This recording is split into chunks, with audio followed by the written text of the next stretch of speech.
إذا يبدأ النزال يا سادة يا كرام بعد إشارة فتاة النيل مروى محمد أحمد، وهنا 4 نقاط. 4 نقاط يا سلام إلى القرقيزي أورو زوبك توكتو مابيتوف.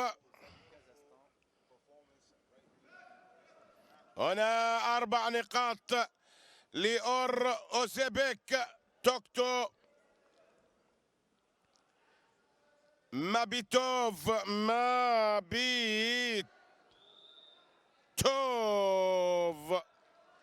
من قرقيزستان، والمحاولة من ابن كازاخستان نور كوزا.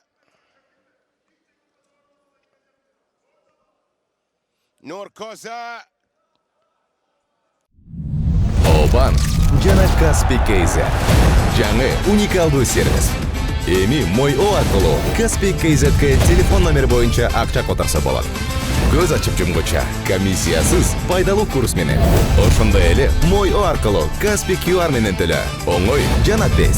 Ал эми казакстандыктар Каспий KZ аркылуу эл QR менен Кыргызстандан төлөй алышат. Болгону Мой.О же Каспий KZ гана керек. Баарына ыңгайлуу, үйдөгүдөй. Мой.О Кыргызстандын бардык операторлорунун абоненттери үчүн. كيابانوف ومابيتوف بين صراع قرقيزستان وأوزباكستان. يأتي هذا النزال على البرونزية. نعم، الكل يريد أن يكون حاضرا في التتويج في أجواء المساء يا سادة يا كرام. انتهت 3 دقائق النزال الجولة الأولى، ومن ثم استراحة 30 ثانية والرفرش. عمل الرفرش وعمل وإعطاء التعليمات. لاحظ هذا الرفرش وإعطاء التعليمات للعودة لنزال 3 دقائق مرة أخرى لنزال برونزي بين النجم القرقيزي والنجم الكازاخستاني، بين نور كوزا كيابانوف وأورزبك توكتو مابيتوف. 4 نقاط، وكبيانوف لا شيء للكازاخستاني، بينما هذا القرقيزي الواضح أمامنا. وطبعا الدولية المصرية مروى تطلب العودة للنزال والفاعلية، أن يلعب النجمين بإيجابية بالتأكيد. هناك القاضي يرفع العلامة الحمراء، لا شيء إلى الآن، ربما إشارة إلى السلبية، إشارة. وهذا بالقاسم تراي رئيس البساط أيضا يعطي أن هناك سلبية على النجم القرقيزي أورو زبك توكتو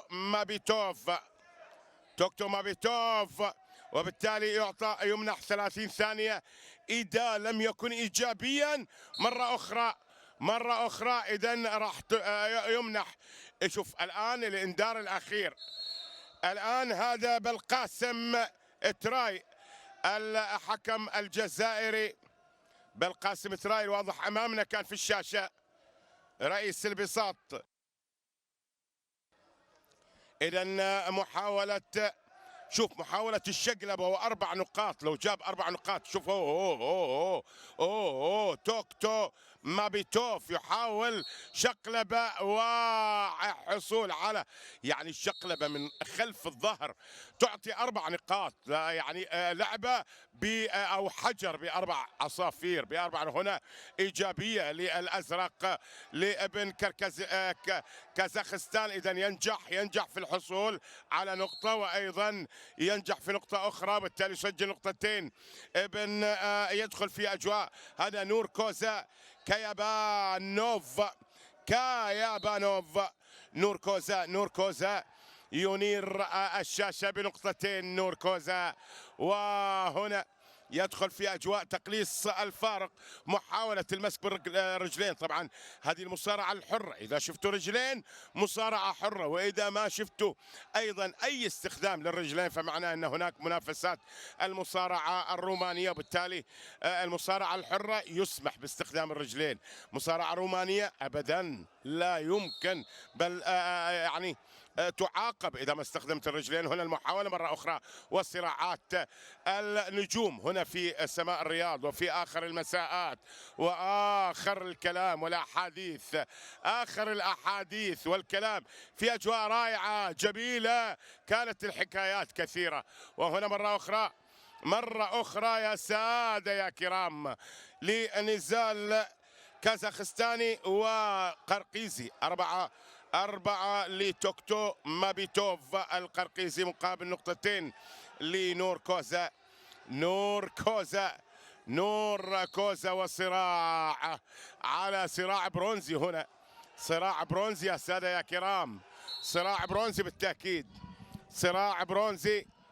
الصراع برونزيا. هنا المحاولة للإمساك بالرجلين من ثم عمل البرمة، لأن البرمة أيضا فيها نقطتين. هنا المحاولة والإشارة اللي طبعا إذا أشارت باليد الحمراء أو باليد التي في قبضتها يعني أو في معصمها الأحمر، يعني هناك على استقامة، هناك سلبية على الأحمر، وإذا كانت بالأزرق هناك على الاستقامة، وهناك أيضا أداء سلبي على الأزرق. وبالتالي تنتظر ماذا يقرر رئيس البساط الدولي خالد إبراهيم العازمي، الحكم الدولي أيضا السعودي، ومحسن عباس دولي سعودي آخر يتواجدون في هذه البطولة. بالتأكيد كل